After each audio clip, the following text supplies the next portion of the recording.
Halo Soulmate Blogger, Eh, ini sore di tempat saya dan pagi di tempat Tante Rosa.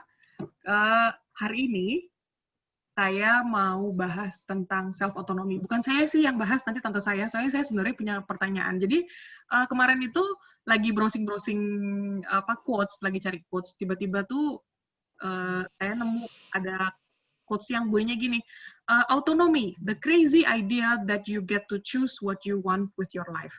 Jadi otonomi adalah sebuah ide gila bahwa yang membuat kamu bisa mengerti bahwa kamu bisa memilih apapun yang kamu mau dengan hidup kamu. Terus aku bingung ya kan, self otonomi itu apaan gitu. Aku taunya otonomi daerah. Sebenarnya self otonomi, Tante pernah ada cerita tentang self otonomi kan? Oh, ada banyak. Banyak banget. Dan itu memang problema sehari-hari lah itu yang terjadi di banyak kita, di antara kita yang sering loh, kita nggak sadari loh, gitu. Nih ada kasus yang ekstrim ya, aku ceritakan yang ekstrim supaya bisa masuk di akal kita, apa sih maksudnya self autonomy gitu. Nah, kasusnya demikian nih. Ada seorang ibu-ibu datang kepada saya mengatakan bahwa suami saya itu orang yang controlling, suka mengatur saya. Ya, dia background-nya adalah tentara. Ya, kemudian tapi sekarang ini suami saya itu kena demensia. Ya kan? Nah, tapi belum separah itu sih. Dia sukanya marah-marah sama saya. Saya setiap pagi ya, saya itu kata dia nih ya, saya mengganti popoknya, membersihkan tempat tidurnya. Tapi dia selalu menghina saya, membuat saya itu katanya nggak pantas jadi istrinya, buang-buang uang, ya. Padahal saya itu, ini ya ceritanya ya. Padahal saya itu selalu berhitung kalau uang yang dia berikan, saya punya uang sendiri karena saya seorang pensiun. Kemudian suami saya juga punya uang sendiri dari pemerintah, dari pensiunnya dia juga gitu. Jadi saya tidak pernah mengambil uang yang punyanya dia gitu. Memang dengan saya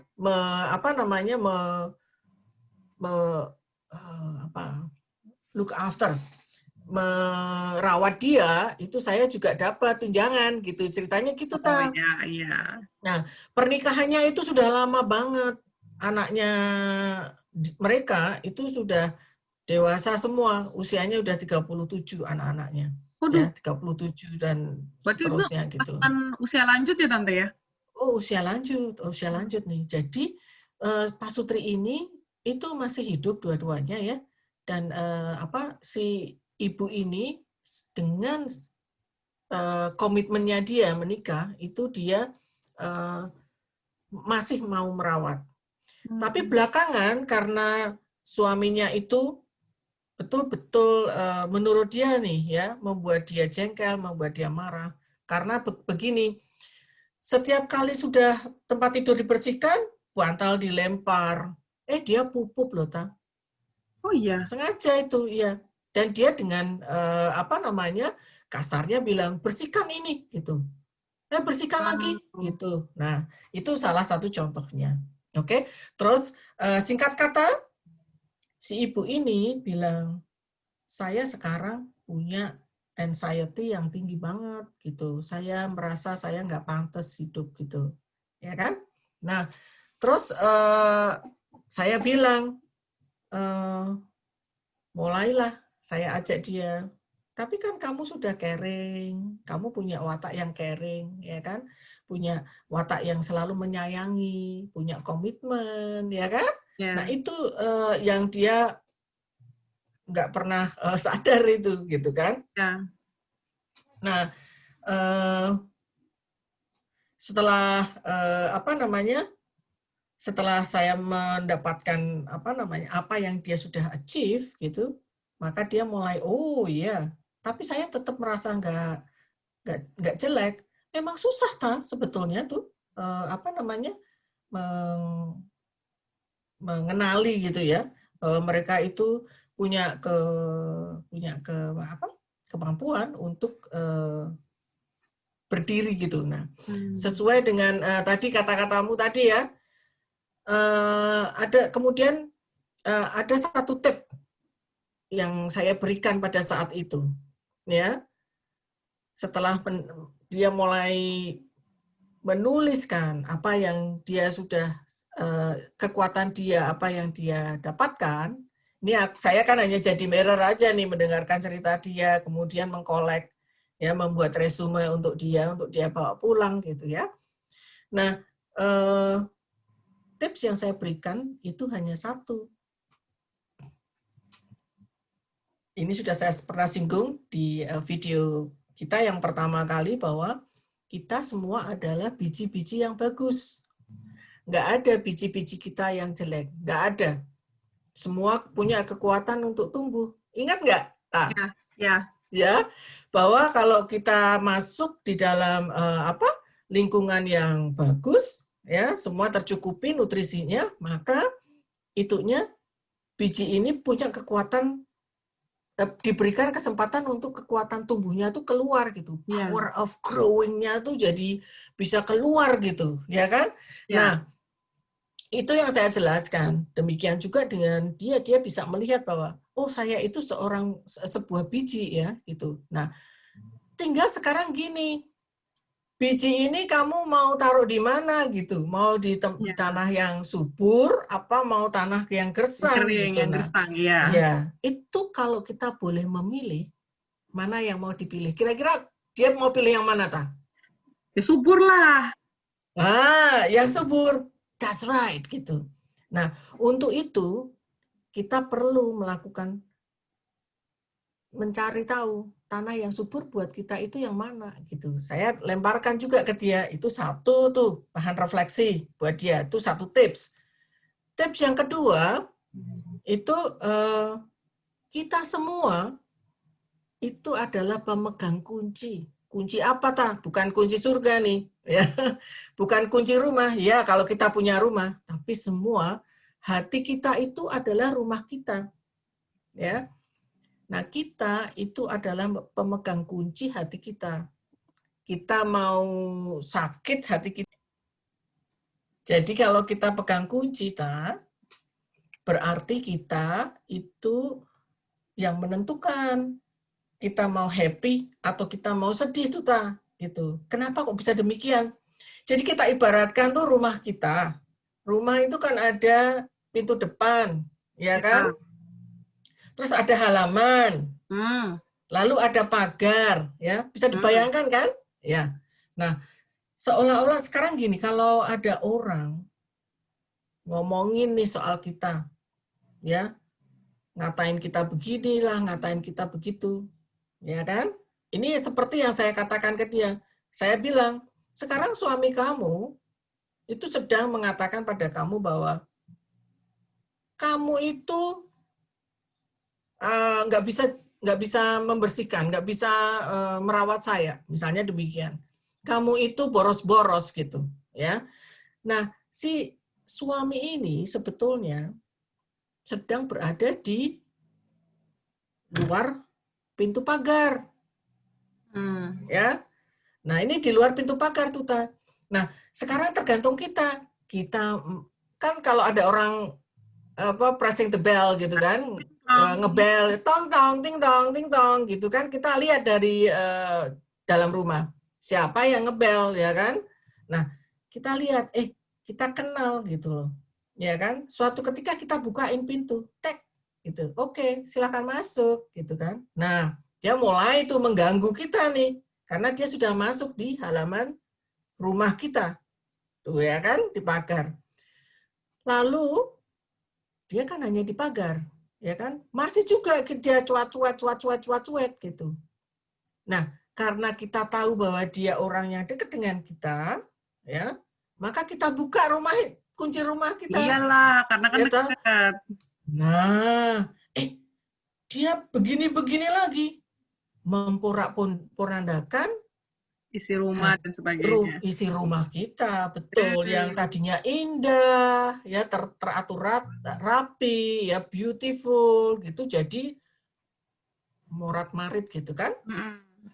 Nah, kayak gitu juga. Itu yang saya berikan tipsnya ke orang tersebut, gitu, ke ibu itu, gitu, bahwa yuk kalau suami kamu sedang apa namanya cuek ke kamu, ya, itu bayangkan bahwa dia sedang ada di pintu pagar. Nah, sekarang tinggal sekarang kamu. Kira-kira itu kamu mau bukain pintu atau enggak?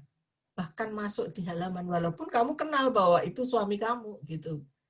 Terus dia bilang, oh enggak, rumahku. Dia bisa bilang begitu, rumahku, gitu. Oleh karena itu, so lock your gate tightly, don't let it in, gitu. Jadi kalau orang bilang, ya udah jangan dibukain pintu rumah hatimu, gitu. Itu loh, maksudnya gitu. So dia bisa setelah itu dia bisa jadi apa namanya punya skill. Jadi setiap kali ada orang ngomongin jelek soal dia, jadi dia bayangkan itu rumah. Dia masih ada di pintu pagar. Gua bukain apa enggak tuh? Sebetulnya kan hak saya karena saya yang punya otonomi. Apa namanya? Kuncinya, pegang kunci, ya kan? Nah, demikian juga saya Eta juga adalah pemegang kunci untuk masing-masing hati kita, gitu. So kita nggak perlu apa namanya ngomong-ngomongin orang lain gitu. Oh karena dia gitu. Oh ya ditutup aja gitu ya kuncinya ya. Yes, Lock them out, tune them out. Yes. Tapi ada satu hal, siapa yang memilih? Kan kita. Yes. Mengapa? Karena kita yang pegang kuncinya. Kantongin.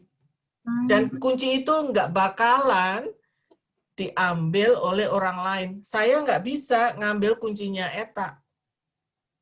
Ya, kecuali Eta membuka pintu buat saya untuk masuk, ya nggak? Gitu. Itu loh, maksudnya. Masuk akal nggak, Mau menjelaskan nggak? Ya.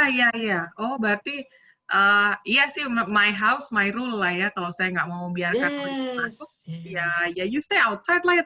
Kasarannya gini ya, apa sih, anjing menggonggong, kafilah berlalu. Betul.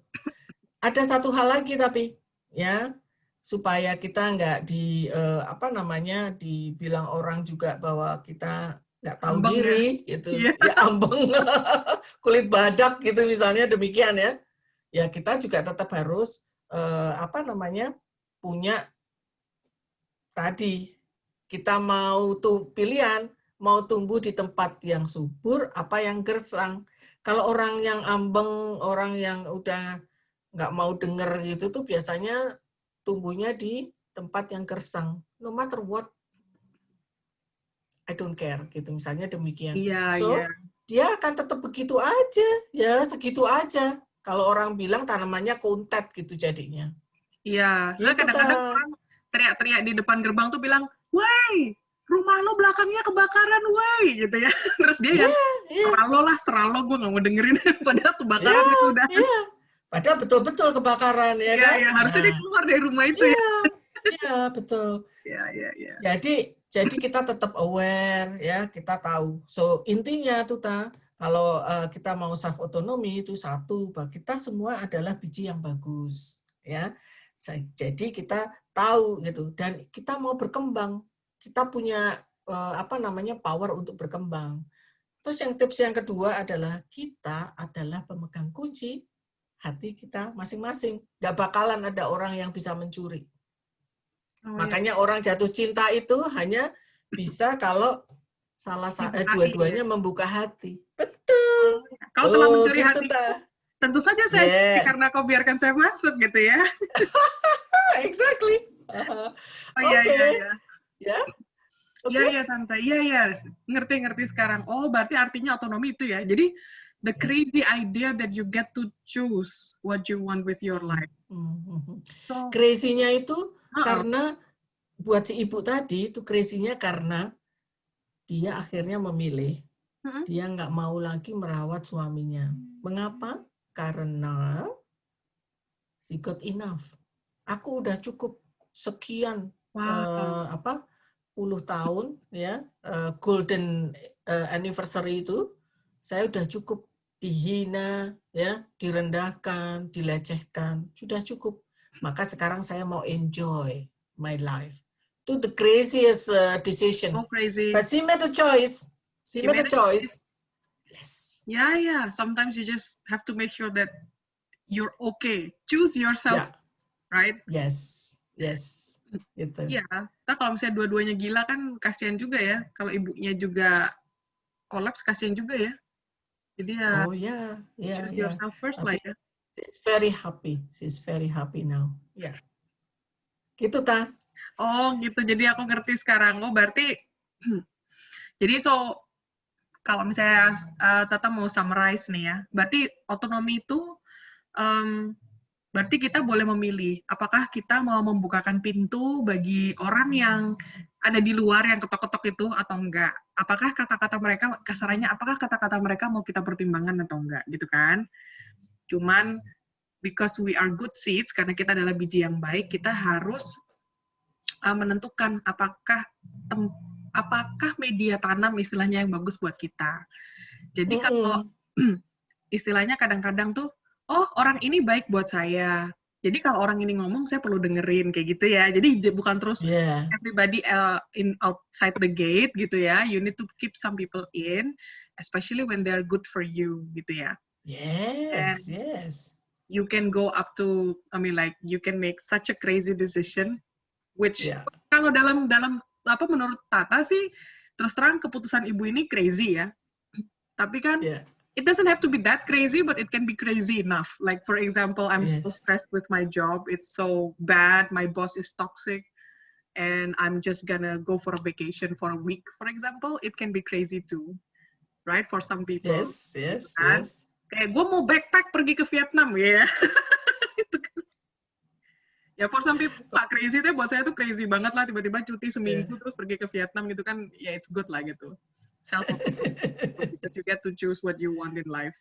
Oh gitu, oke Tan kalau gitu. Terima kasih loh Tante. Oke ya gitu ya Tan. Mudah-mudahan ada gunanya ya.